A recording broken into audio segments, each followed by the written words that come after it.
이게 좀 큰일 났습니다. 심각한 문제로 돌아가고 있는 것 같은데, 미국에서는 북한이 빅딜을 설득해달라 한국에 요청을 한 거예요. 좀 가서 김정은 만나거든. 당신이 좀 내가 만나기 전에 미리 좀 빅딜 좀 얘기 좀 해달라. 그래서 한국에는 중재자, 그랬더니 한국은 중재자 역할을 해달라고 당부를 했다, 이렇게 생각을 한 거예요. 그게 그거지. 미국의 입장에서 당신 내 동맹이니까 좀 내 의견을 김정은한테 좀 얘기해달라. 그게 중재자 역할을 해달라는 거지. 근데 한국은 그걸 따로 생각했다는 거예요. 북한 편에서 생각했던 거예요. 거기에 트럼프가 부글부글 끓고 있다고 증언이 나왔습니다. 부글부글 끓고 있다. 자, 보시겠습니다. 청와대 하노이 회담 결렬 후에 트럼프 대통령은 문재인 대통령이 적극적인 중재 역할을 해줄 것을 당부했다. 아까 그 얘기예요. 미북 회담 하기 전에 남북 정상회담 먼저 하니까 당신이 가서 내 뜻이란 건 알죠? 비핵화, 빅딜 요거 좀 얘기 좀 잘해달라 이거예요. 잘해준다고 그랬겠지. 예. 그런데요, 워싱턴 소식통의 얘기는 트럼프가 문재인에게 얘기한 것은 미국의 빅딜 방침을 북한에 제대로 설득해야 하는 것 아니냐, 이런 것이었다. 제 설명하고 똑같죠? 그런데 청와대는 마치 북쪽의 의견을 미국에 전해주는 메신저처럼 행세하는데 발끈했다. 내 얘기를 전해달라고 그랬더니 북쪽 의견에 동조하고 있었다, 이런 얘기예요, 문재인 대통령이. 그래서 발끈했다는 겁니다, 트럼프가. 자, 그리고요,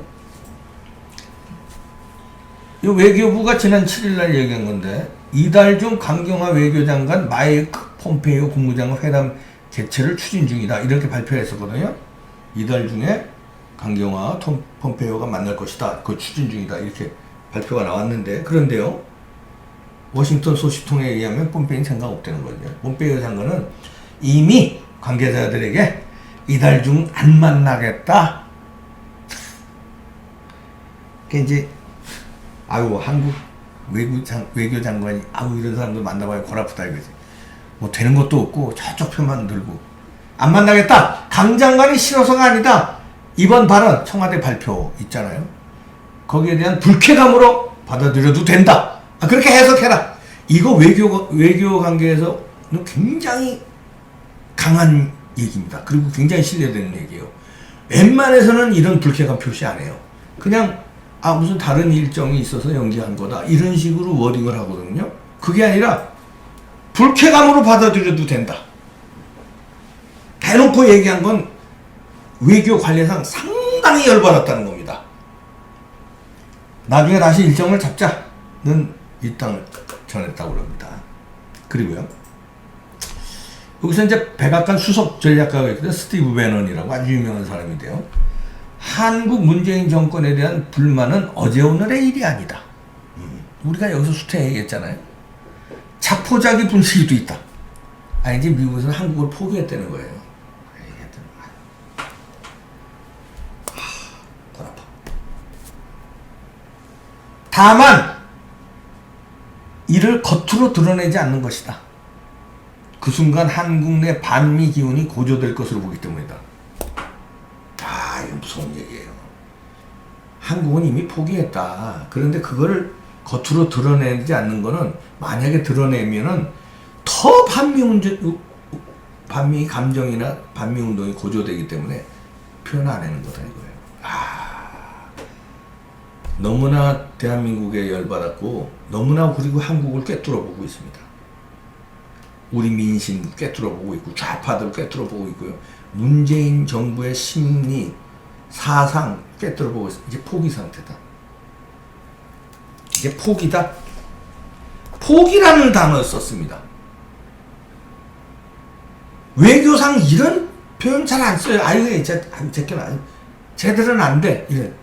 여기서 제가 숱하게 얘기했잖아요. 2달 전, 1달 전 얘기해도 다 김갑수 지랄하고 아니라고 그러고 여러분들도 안 믿었잖아요. 이게 직접 이렇게 얘기가 나와요. 몇 달 만에 나와야 이제 믿는 거예요. 몇 달 전부터 얘기했잖아요. 미국은 이제 문재인 정부 안 믿는다. 포기한 거다. 강명도도 교수도 얘기했고, 저도 얘기했고, 몇 번 얘기했어요. 돌려보세요. 안 믿어 다 사람들이. 이런 사람들 얘기가 인재입니다. 자, 그건 우리가 결코 원치 않는다. 미국이 원하는 한국 정치판의 구도와도 관련이 있는 문제다. 그저 트럼프 행정부는 부글부글 끓고 있을 뿐이다. 그러니까 한미동맹이 깨지는 건 원치 않는데, 그런데 참느라고 부글부글 끓고 있습니다. 부글부글이 나오고 있습니다. 트럼프 행정부는 부글부글 끓고 있다. 수석 전략가가 얘기한 겁니다. 또 보시죠. 이분은 이제 에번스 리비어라고 국무부의 수석 부차관보를 지낸 사람입니다. 요 얼마 전에요. 한국의 최우선 순위는 지금 문재인 정부죠.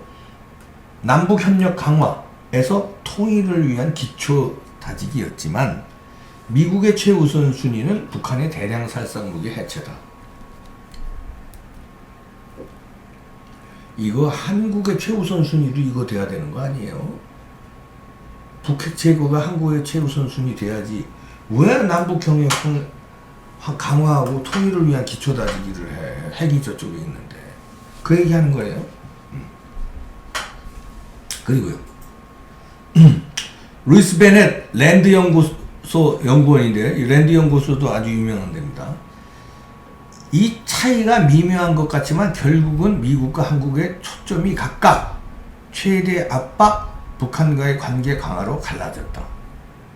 이게 여기 좌파 정부들은 청와대에서는 얘기하자면 한국 간의 이견이 있을 수 있다. 그러나 차이는 크지 않다. 이렇게 얘기했는데 그거 아니다. 큰 차이라는 얘기예요. 지금 큰 차이라는 얘기입니다.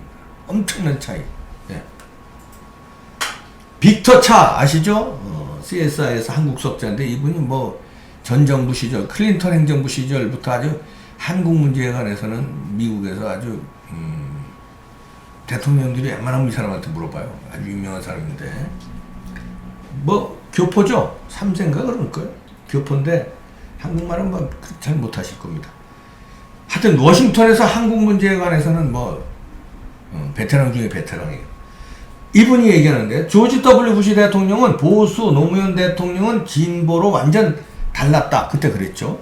하지만 두 사람은 많은 동맹 발전을 이뤄냈다. 한미 자유무역 협정 FTA 했죠.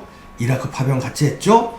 아프간 재건 복구 사업에 동참했죠. 이렇게 광범위했다. 한마디로 노무현 대통령도 좌파고 그때 부시 대통령 우파고 그렇게 달랐지만 성향이 그때는 그래도 정상적으로 한미동맹이 어느 정도 움직였다. 그런 얘기예요. 그러나 하지만 지금은 북한을 뺀 다른 아젠다가 없다. 한국에는 북한 외를 생각하고 걱정하는 이들이 있는가? 동맹은 정원과 같다. 돌보지 않으면 잡초가 자라기 시작하고 결국 잔디는 시든다. 무서운 얘기합니다. 노무현 정부 때는 그렇게 달랐어도 그래도 큰 틀에서 세계 전략에서 한미 동맹이 그래도 작동을 했는데 문재인 정부 들어서는 안 되고 있다. 잔디는 시든다. 가꾸지 않은. 왜 북한만 생각하냐? 북한 왜 다른 건 생각 안 한다고 빅터 차가 완전히 꼬집고 있는 겁니다. 큰일 났습니다. 저희가 이제 우려를 이제 이렇게 하고 그랬는데 그 우려가 이제 백악관에 이제 현실로 됐는데 그게 이제 또 테크니컬리 그러니까 기술적으로 이제 이렇게 보면은요 한국의 외교가 지금 엉망진창인데 대통령의 생각이 다르기 때문에 밑에서 알아서 기는 것도 있는데 너무 알아서 긴다는 거예요. 너무. 이제 하나 이건 중앙일보에서 뭐 이런 이제 기사가 난 게 하나 있는데 소개해보면요. 한국 외교관은 미국을 가르치려 하고 일본은 자신들이 도울 게 없냐고 물어본다. 미국 워싱턴 외교가에서 한국과 일본을 비교하는 말이 이렇게 나오고 있다는 거예요. 미국 국무부 관계자가 이렇게 얘기를 했답니다. 중앙일보 기자가 이제 취재를 했나 봐요. 한국 외교관은 만나면 바로 우리를 가르치려 하고, 그리고 뭘 해달라고 부탁한대요. 일단 네가 북한을 뭘 알아? 북한은 우리가 잘 아는데, 북한은 이렇게 했는 거, 뭐 이렇게 하면 얄하게 설교하고 가르친 다음에 그 다음에 뭐 좀 해달라 이던데요. 그리고 그 부탁을 들어준대요.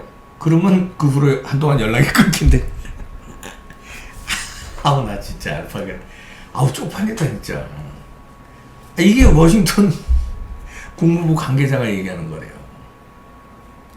그러나 또 반대로 일본 외교관은 만나면 먼저, 우리 일본 측에서 뭘 도와드리면 되겠습니까? 이렇게 먼저 묻는데요. 그리고 먼저 주려고 한대요. 먼저 협력을 하려고. 그러니까 자기네들도 워싱턴에서도 뭘 도와줄까 하고 이렇게 마음이 간다는 거예요. 이게 솔직히 얘기하는 거예요. 그러니까 한국과 일본의 외교 차이점이 그거다. 지금 문재인 정부, 그 전 정부 그랬다는 게 아니고요. 뭘 가리키긴 해, 진짜. 그거 지난번에도 드러났잖아요. 문희상 국회의장하고 여야 원내대표들, 여야 대표들 이제 낸시 펠로시 하원 의장 만났을 때 망신당했잖아요. 그때 대놓고. 그런데 그때 펠로시 의장이요, 이렇게 얘기했대요. 비핵화 의지가 확실하다는, 여러분의 희망대로 됐으면 너무 좋겠다. 북한이 여러분의 희망대로 됐으면 좋겠다. 이렇게 얘기를 했대요. 그랬더니 한국 의원들이, 문희상 의장부터 의원들이, 미국의 하원 의장이, 우리의 설득에 충분히 이해한 것으로 그렇게 해석을 했대요. 그랬더니 그 미의회 관계자가 그 말을 듣는 순간, 오 마이 갓! 이렇게 외쳤대요. 오 마이 갓! 어떻게 이렇게 정반대로 해석을 할 수 있냐, 외교관들이. 당신들 희망대로 되면 좋겠다는 말은 이건 안 되는 일이다. 왜 우리 그렇잖아요. 좌파들한테. 김정은이가 핵을 놓을 거 같냐? 그래, 당신들 생각만 같으면 얼마나 좋겠어. 김정은이가 그렇게 착했으면 얼마나 좋겠어. 이렇게 얘기한 걸 갖다가, 이제 우리 말을 알아들었네. 이렇게 해석을 했대요. 그래서 옆에 있던 사람들이, 오 마이 갓! 어떻게 그런 외교적 표현도 모르고, 도무지 말이 안 통할 때, 말을 끊을 때 쓰는 표현이 그거거든요. 당신들 희망대로 됐으면 좋겠는데. 그렇게 될 거냐? 그런 희망대로 된다는, 그렇게 이렇게 곡해를 했다는 거예요. 이렇게 무식할 수가 있나. 그때 이 해프닝 때문에 논란이 됐었죠. 그런데 국무부 관계자가 또 한국과 일본의 지금 정부 들어 미국을 상대하는 외교력을 평가하는 게 자존심 상하네요. 다시 한번 분석해야 됩니다. 다시 한번. 요거. 우리는, 한국 외교관은 문정부예요. 바로 우리를 가르치려 한다. 그리고는 뭘 해달라고 부탁한다. 부탁을 들어주면 그 후로 한동안 연락이 끊긴다. 나중에 또 연락이 와 만나면 또 부탁이다. 이거고, 일본 외교관은 만나면 먼저 일본이 뭘 먼저 해줄 수 있느냐고 묻는다. 도와주려 한다. 그러니 우리 쪽에서도 뭘 도와줄까 하고 고민하게 된다.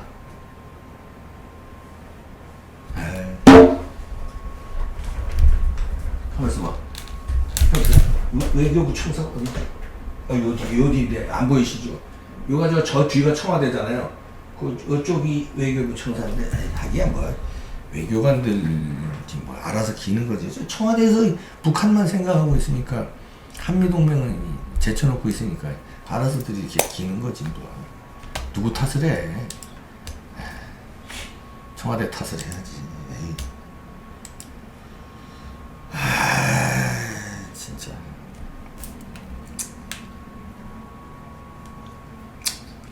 자, 이번에는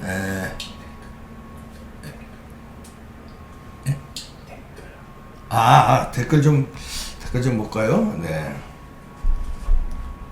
여러분들 많이 의견 많이 달아주셨나요? 예. 스타일랭가님, 네, 오래간만에 제가 읽네요. 다른 말 다 필요 없어요. 사회주의 체제 전복 중 우파 국민들은 단순 명확하게 말할 때입니다. 네, 내정보님 뼈 아픈 말이다. 진짜 저도 이 기사 읽고 뼈 아팠거든요. 네. 바람과 구름님, 이 무식한 정권은 일을 일이라 가르쳐줘도 지들이 이가 맞다고 생각하는 족속임. 그리고 가르치려던데 나 진짜 웃겨. 뭘 가르쳐? 아우, 미국 외교관들을 가르치려던데요. 아우, 나 진짜 아우. 얼추님, 문정부는 이번 정권에서 한미동맹을 돌이킬 수 없도록 깨놓는 게 그들의 혁명가오 아닌가요?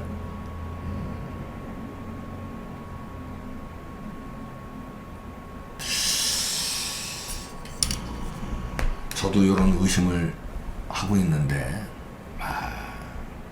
의심이기를 바랄 뿐이죠.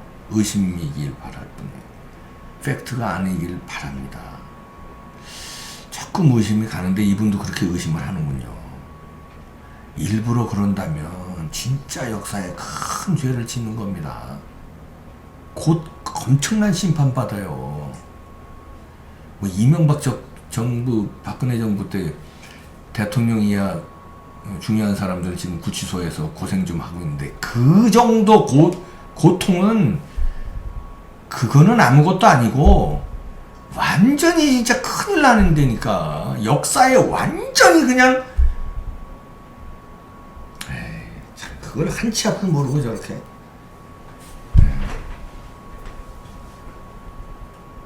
아이고 큰일 날 줄 알아요 진짜. 이분 기적이 야 나중에 역사에 어떤 심판을 받으려고. 근데 저 사람들 심판받는 거는 욕먹어도 싸지만 저 몇몇 사람들 오판하고 잘못 행동한 것 때문에 나라가 돌이킬 수 없는 함정에 빠지고 늪에 빠지면 그때 책임을 어떻게 물어야 됩니까? 끔찍한 일이에요. 우리 진짜 보통 일이 아니라니까 이게 심각한 문제입니다. 영복김님 제3탄 겉으로는 보수 속은 붉은 주사파 운동권 유석춘 햇불당 투입시켰다. 영입시켰다. 투입시키고 영입시켰다.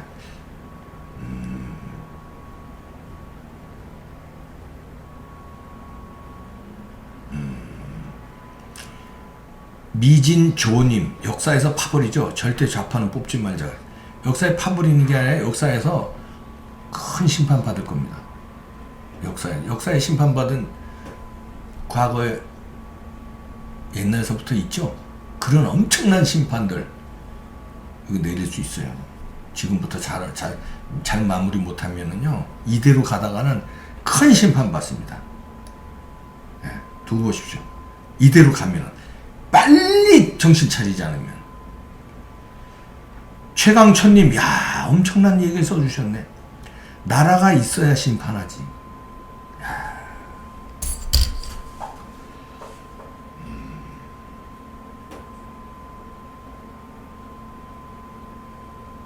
엄청난 얘기입니다. 그러네요. 그나마 나라라도 있으면 법으로 심판을 하든 뭘로 하든 하지. 나라가 없어지고 뺏기면 거덜나면 뭘로 심판하냐. 역사에서밖에 심판이 안 되는 거죠. 무서운 얘기네요.